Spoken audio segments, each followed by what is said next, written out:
today on 15 on 15. With final exams coming up, the first block of today's show will be dedicated to the island's educational system. Plus, the message of this year's P3A conference is brought to all corners of the globe. And find out all the opportunities you have at the University of Aruba.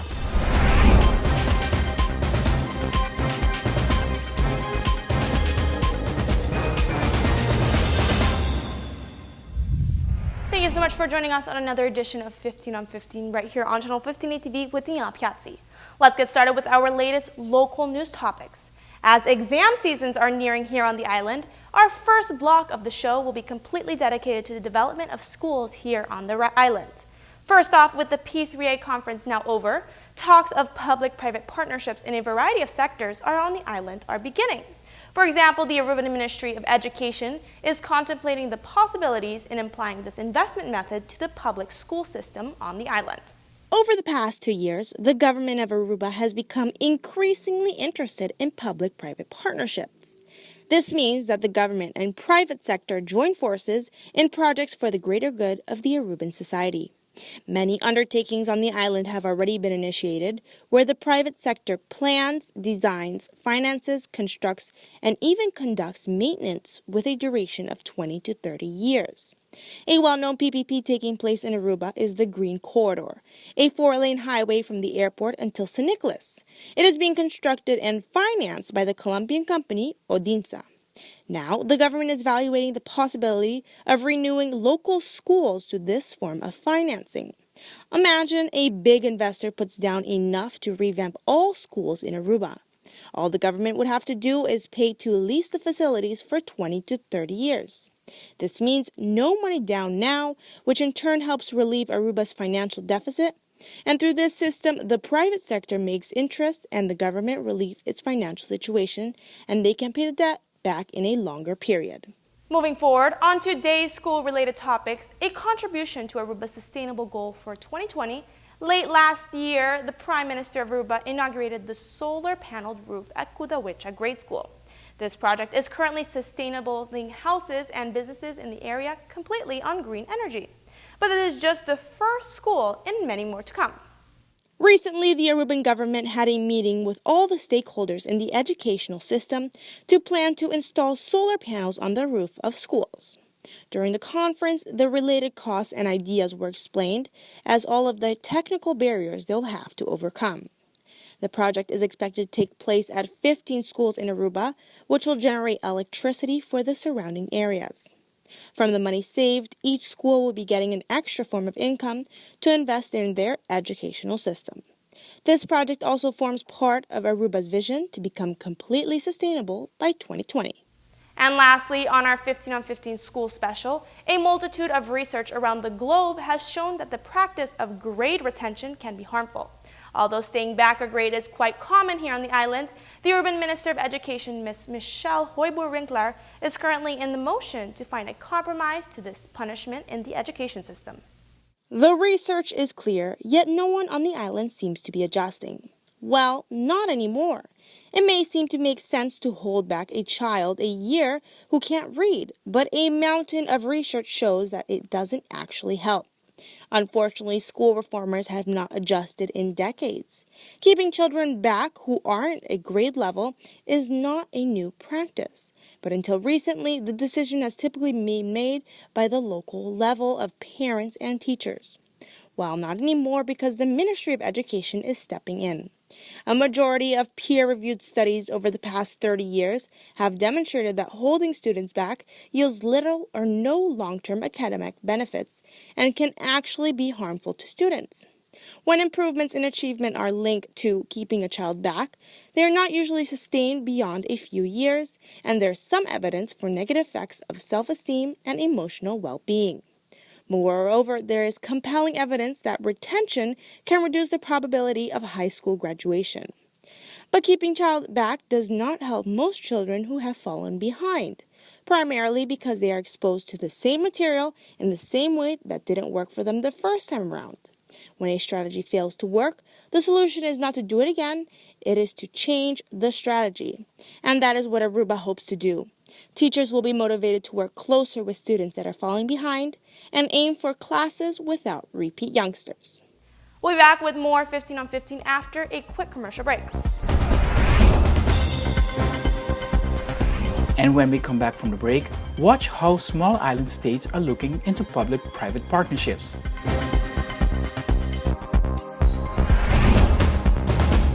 Thank you for staying with us right here on Channel 15 ATV. The United Nations P3A conference held right here on the island brought island leaders from around the globe. During this week-long event, there was opportunity for learning, discussing, and partnering. This was an informative seminar not only for Aruba delegates, but also for leaders around small island nations everywhere. One of these was Women's in Business founder Janet Sape, which brought the public-private partnership message back to Papua New Guinea. Strengthening of public-private partnerships is essential to growing small to medium enterprises. Women in Business founder Janet Sape emphasized this today when talking to the media about a recent trip to the United Nations Private-Public Partnership Conference or P3A. Mrs. Sape said her attendance to the conference is an indication that the government's efforts in fostering public-private partnerships are reaping rewards.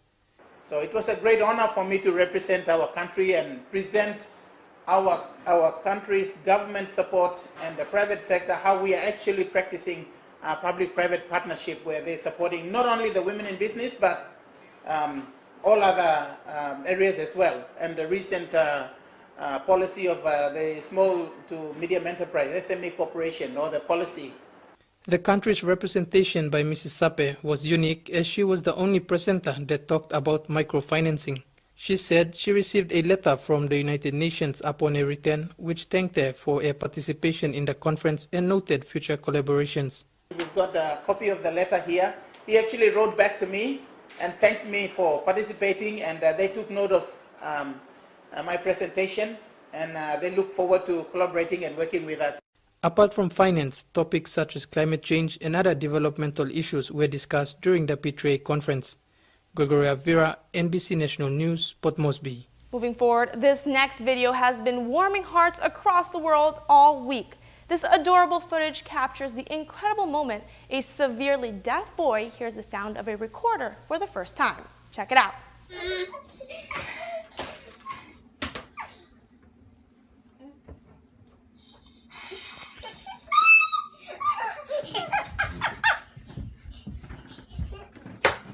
He's like, I can bounce this off and I can chew my mouth and do it.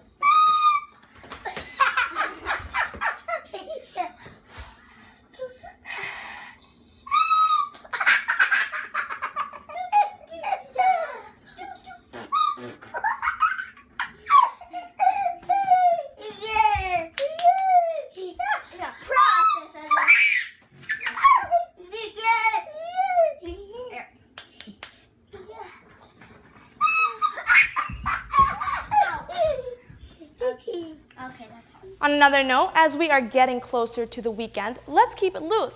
There's a saying that says, dance like no one is watching. And it looked like our 8th friend took this phrase to heart. A video of a dancing gorilla garnered an astounding 1.1 million views after it was posted on Facebook a few days ago. Check it out.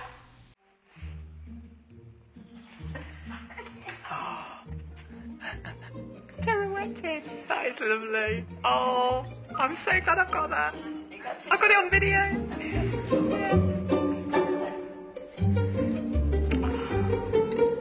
Love it.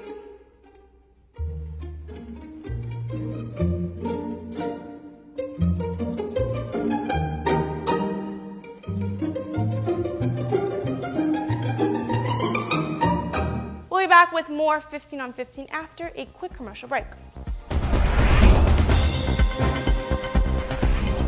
After the break, we find out more about admissions at the University of Aruba.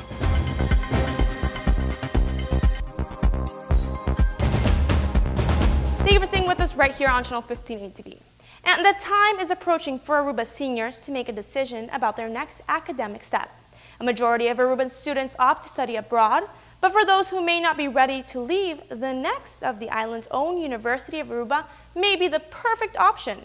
Here is why. On April 7th, the University of Aruba had their first open house of the year. The purpose of these sessions are to inform new incoming students of the variety of possibilities to study at the university. We have a lot of opportunity for international internships as well as international study possibilities. We have the Erasmus Plus program, which is from the European Union, which funds students and staff to go, for example, for one semester to study at a university in Europe or in the US or in Canada, which gives a student the opportunity to still have that international flair, international taste to their study, but still you do the majority of your work here in Aruba. And we also bring in foreign lecturers and professors to come and teach here, which gives the students also the opportunity to get a taste of what these other countries have to offer. For more information about the University of Aruba, you can visit their website, ua.aw. Thank you so much for watching. These were your local news updates and trending Aruba topics. Be sure to like our 15 on 15 Facebook and Instagram page for all of your latest news updates. Also, don't forget to tune back in tomorrow night at 7:15 p.m. for more 15 on 15 right here on Channel 15 ATV. See you then.